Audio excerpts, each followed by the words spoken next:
Первая половина третьего тысячелетия нашей эры. Всего через 50 лет скифо-сарматское государство прекратит свое существование под натиском нового племенного союза, который уже пересек Вислу и появился в Восточной Европе. Имя его – готы.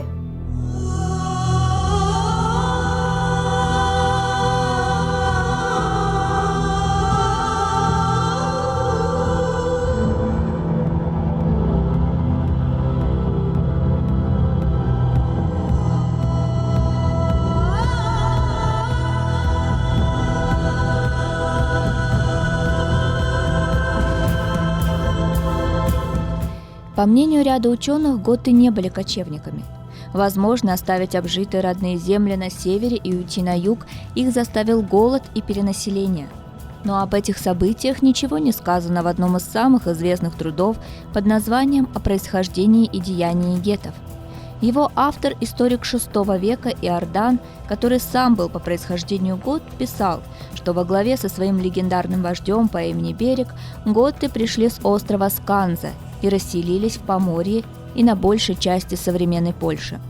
К III веку под предводительством другого вождя Филимира они вместе с семьями двинулись в поисках лучших земель, пересекли Вислу и вторглись на территорию Скифии, которую называли Ой-Ум. Иордан дает перевод Ой-Ум как «желанная земля».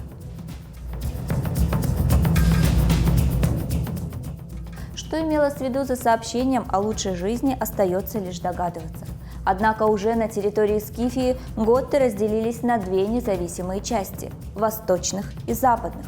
У готов к тому времени не было единого вождя и тем более царя, но зато были роды, главы которых могли между собой расходиться во взглядах и убеждениях.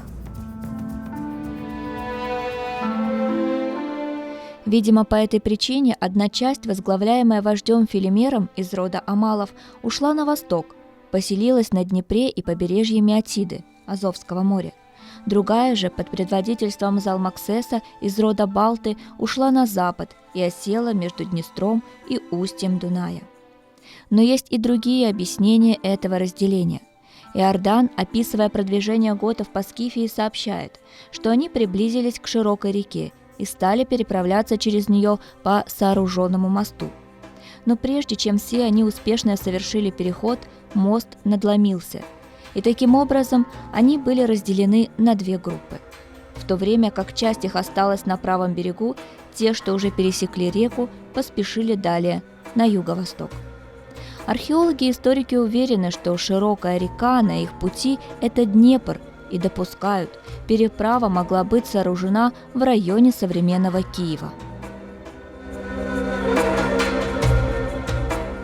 Восточные готы или остготы в середине III века, подчинив своему влиянию скифов и сармат, вступили в противостояние с Боспорским царством и одержали победу. Они заняли Восточный Крым, пересекли Боспор Киммерийский и вторглись на Тамань. После того, как Боспорский флот фактически оказался в их руках, они совершают ряд морских походов в устье Днестра и Днепра, а также в римской провинции Малой Азии. Эллины и римляне опасались этих незнакомых людей с севера, обладавших превосходящей силой. Они называли готов варварами и пиратами, которые, на их взгляд, занимались грабежом. Со временем остготы расселились вдоль южного берега Крыма, вытеснив оттуда в горы население отдельных местностей, в том числе и жителей римских крепостей Айтадор и Альма-Кермен. Они почти вплотную подошли к Херсонесу, но город не взяли. Что же касается западных готов или вестготов, то они поселились на границе с Римской империей, на Дунае. К этому соседству и римляне, и вестготы относились настороженно, и все же контакты происходили. Готов привлекали на военную службу. Некоторые из них становились видными военачальниками и даже императорами.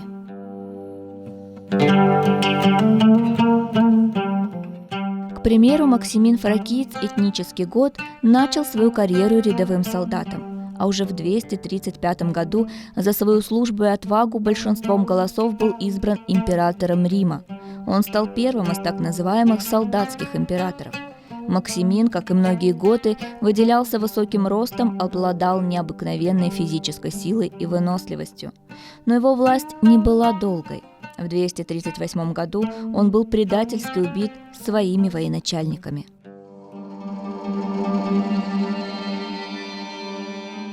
Как складывались отношения готов и римлян в период правления гота Максимина, не совсем ясно. Но уже в 255 году между соседями разразилась война за земли. Спровоцировали этот конфликт вестготы, захватив провинции Римской империи – Дакию, Фракию и Мезию, современные области на востоке Балкан и части Украины. Римлянам удалось отвоевать Фракию и Мезию, а вот Дакию все же пришлось уступить готам. Вестготы не теряли связь со своими родственниками остготами, и в 268 году они объединились в военном походе против общего врага Римской империи. К ним присоединились и скифы. Союзники сломили сопротивление римских провинций, расположенных в Западном Причерноморье.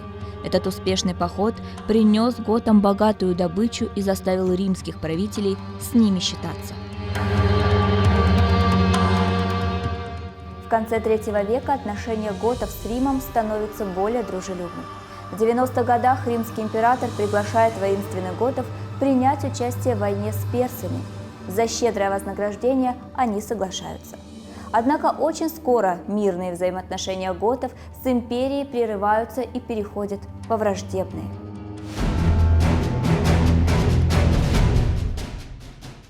Уже в 315 году римский император Константин ведет военные действия против готов и укрепляет Дунайскую границу. Спустя 7 лет военные действия разгораются с новой силой.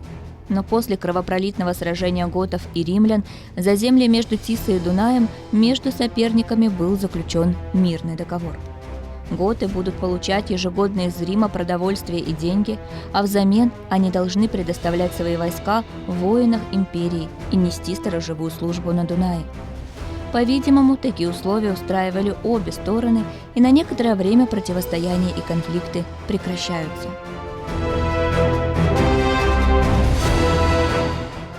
В это же время родственные вестготам остготы уже занимали юго-западные области и южное побережье Крымского полуострова.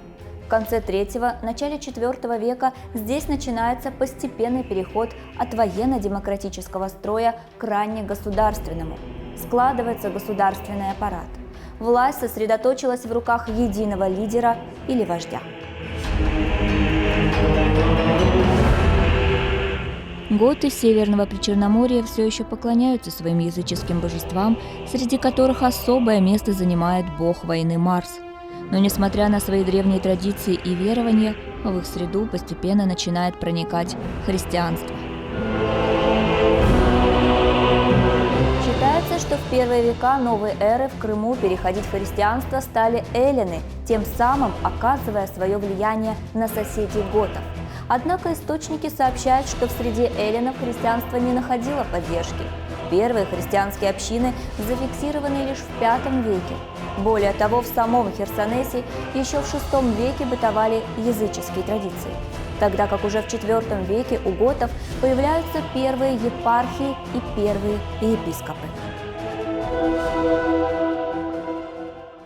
Имя одного из готских священнослужителей встречаем в начале IV века на Первом Никейском соборе. Некий готский епископ Кадм из Крыма в 325 году подписал соборное определение. А спустя несколько лет именно готские священники поддержали сторонников арианского толка во время раскола Восточной Церкви. Первым последователем арианства стал готский епископ Ульфила. Это был высокообразованный человек. В своей епархии он пользовался непререкаемым авторитетом. Причем в его духовном подчинении были как вестготы, так и остготы. Он создал готический алфавит и перевел священное писание на готский язык. Но самое главное, именно с именем Ульфилы связано распространение в Северном Причерноморье идеи арианства.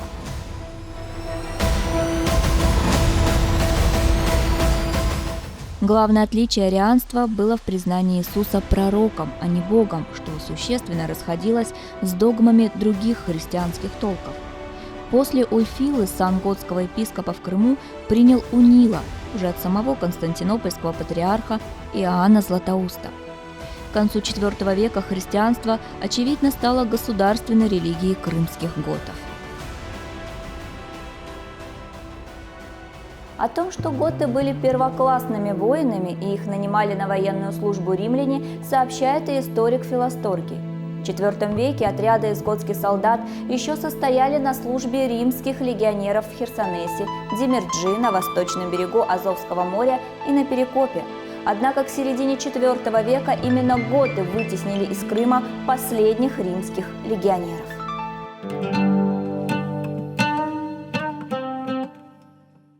Но не только военная организация занимала главное место в обществе готов. В первую очередь это были хорошие земледельцы, ремесленники, торговцы, которые обеспечивали себя всем необходимым. А еще готы славились своим гостеприимством. В основном это были мирные люди. Несмотря на то, что с их приходом прекратила существовать скифская держава, сами жители скифо-сарматских городов и селений не чувствовали притеснения со стороны готов. Они не были теми варварами, разрушительной силой, сметающей все живое на своем пути, как писали о них некоторые римские историки.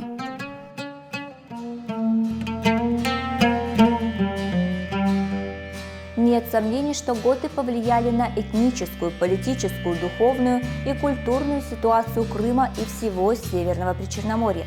Они не только породнились с боспорской аристократией и внесли элементы своей самобытной культуры, но и многие поздние цари Боспора были по своему происхождению готами. И самое главное, именно готы оставили в Крыму не только церковную литературу, но и выступили авторами первых исторических трудов.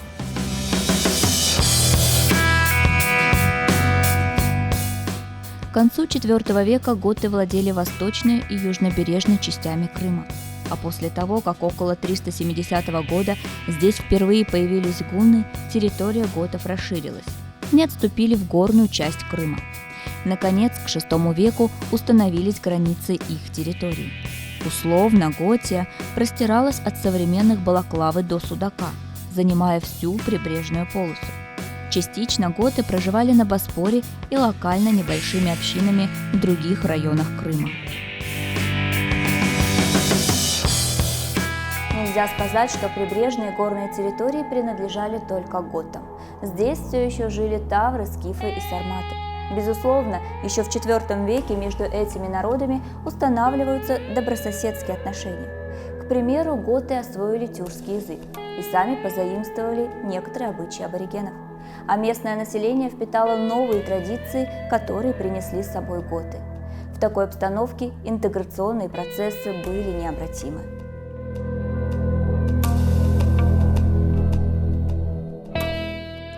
В конце V века на неприступном горном плато Бабадах на мысе, именуемой Тешклибурун, возникла столица готов.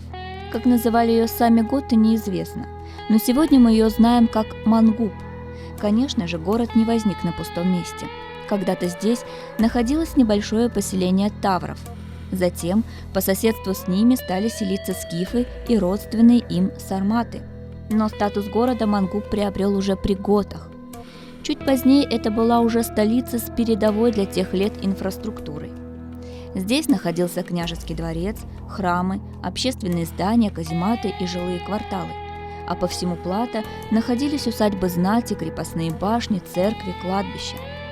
К концу IX – начало X веков в городе на месте старого храма возводится Мангубская базилика, которая стала самым большим храмом в готском Крыму и в течение нескольких столетий кафедральным центром готской епархии, непосредственно подчиненный Константинопольской патриархии.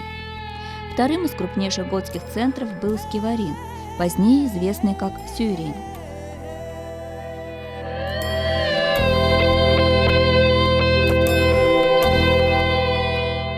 Крымских готов поддерживали византийские императоры, в частности, Юстиниан I. Он видел в них защитников своих крымских владений от внешней опасности. Внешнюю опасность тогда представляла вторая волна гуннов, хлынувших на полуостров в начале VI века.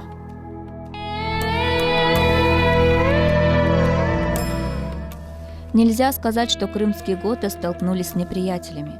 Они уже были хорошо знакомы с этим племенным тюркским кочевым народом. Еще в 70-х годах IV века гунны впервые вторглись на территорию Северного Причерноморья и Крыма. И если здесь готы и гунны могли сосуществовать относительно мирно, так как не зафиксировано ни одного крупного столкновения между ними в Крыму, то вестготам, живущим на Балканах и оказавшимся на пути стремительного продвижения гуннов на запад, повезло меньше. Гунны буквально обрушились на мирных вестготов, разоряя и предавая огню их селения. После заключенного в 322 году союза с Римом вестготы почти 50 лет не воевали с римлянами. Они занимались сельским хозяйством и вели торговлю с соседями. Готы подчинялись вождям отдельных кланов. Однако после того, как нападения гуннов участились, около 376 года избирают единого лидера. Им становится Фритигерн.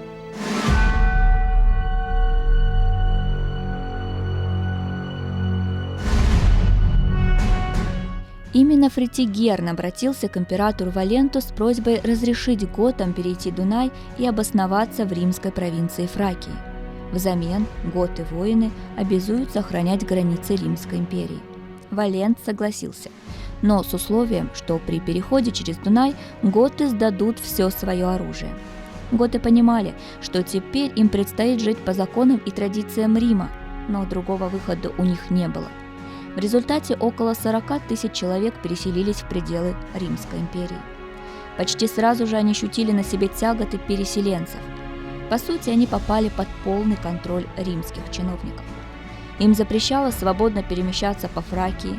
Более того, они должны были жить в охраняемых римскими солдатами лагерях и покупать по завышенным ценам пищу самого худшего качества. Сначала готы, не имея наличных денег, платили ценными предметами. Когда их средства истощились, они были вынуждены продавать в рабство даже своих детей. Это привело к первому восстанию, которое переросло в настоящую войну.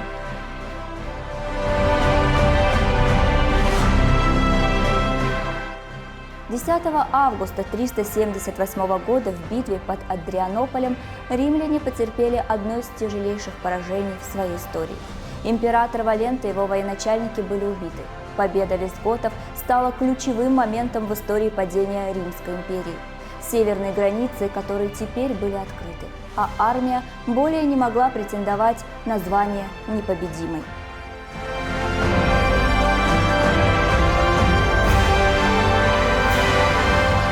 После разгрома римлян восстание готов не закончилось, пока новый римский император не заключил с ними договор, предоставляя в обмен на охрану границ высокие должности, земли и деньги. Каждый раз, когда римляне заключали договор, подразумевалось, что готы будут поставлять солдат для римской армии. Так было и в этот раз. Римляне берегли своих воинов и использовали в своих противостояниях с гуннами готов. Последние гибли, защищая вражеские им территории.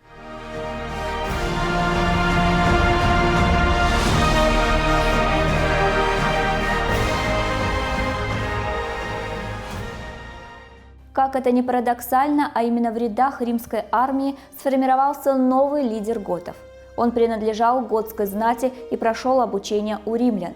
Его имя скоро прогремит на всю империю и войдет в мировую историю. Этот человек решил исправить несправедливость, допущенную римлянами по отношению к своему народу. Его звали Аларих.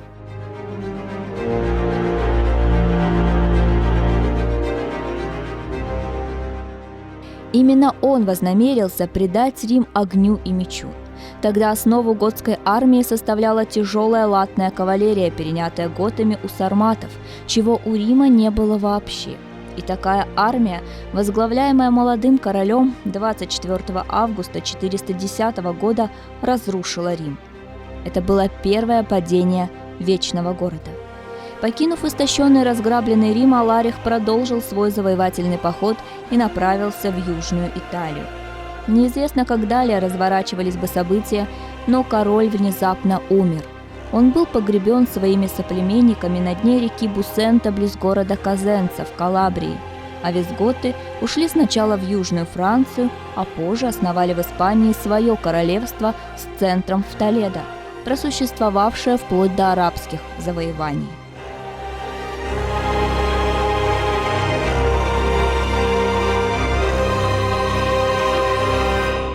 К визготам в их войне с Римом присоединились отдельные отряды родственных им осготов. Вернулись ли они обратно в Северное Причерноморье, неизвестно, но здесь, на их родине, бушевали уже другие события. Крымские готы пережили две волны гуннов, с которыми удалось установить контакт, и вместе с оставшимися скифами и сарматами в конце VIII века вошли в состав хазарского каганата.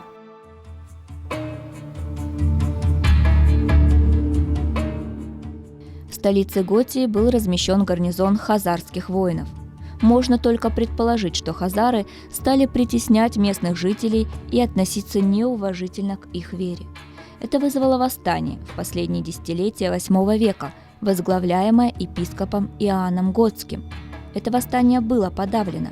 Однако вскоре, в 804 году, вспыхивает новое. На этот раз город был подвергнут хазарами жестокому погрому и разрушен. Часть готов и скифо-сарматов мигрировали в византийский Херсонес, но большинство временно укрылось в горной лесистой местности. Разрушенную столицу готов хазары восстановили и укрепили оборонительными стенами.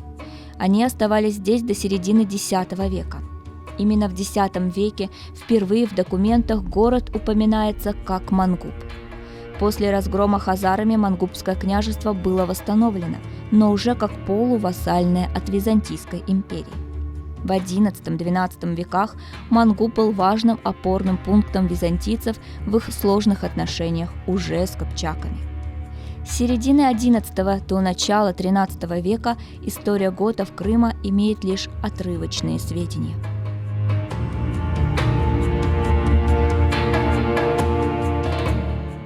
Очевидно, что у готов в XIII веке не лучшим образом складывались отношения с генуэзцами. А вот с ордынцами дела обстояли иначе. Они сумели договориться о разделе влияния в Крыму с Улузбеем и заключили взаимовыгодный союз. В 1380 году готы официально получают ярлык ордынского хана на владение южным берегом Крыма вплоть до Фуны, современной Алушты, включая Каламиту, Херсонес и Чимбала.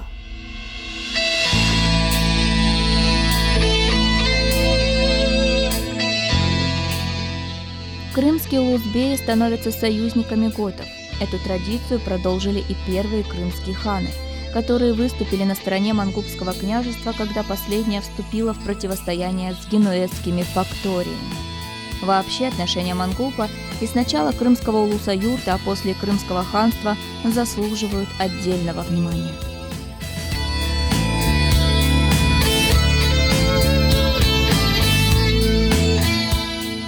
Основатель ханства Хаджи Герай и все его сыновья с большим уважением относились к семье мангубского князя Алексея и всегда оказывали ему и его преемникам военную поддержку. В свою очередь, именно на Мангубе находил пристанище и убежище во время крымской смуты второй крымский хан Мингли-Герай.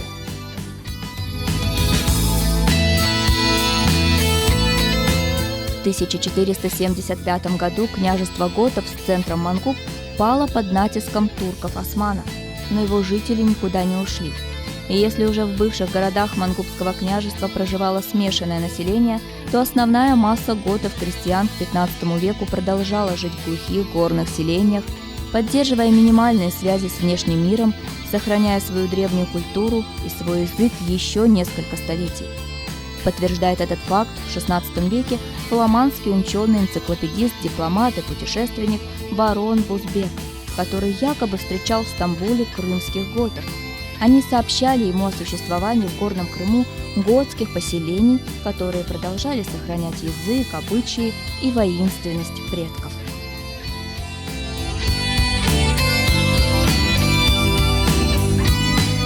След готов ярко виден и сегодня в типажах потомков их, крымских татар, от Кокоза, Озенбаша до Ускута. Можно сказать, что готы завершили в Крыму исторический период античности. Далее начиналось бурное средневековье.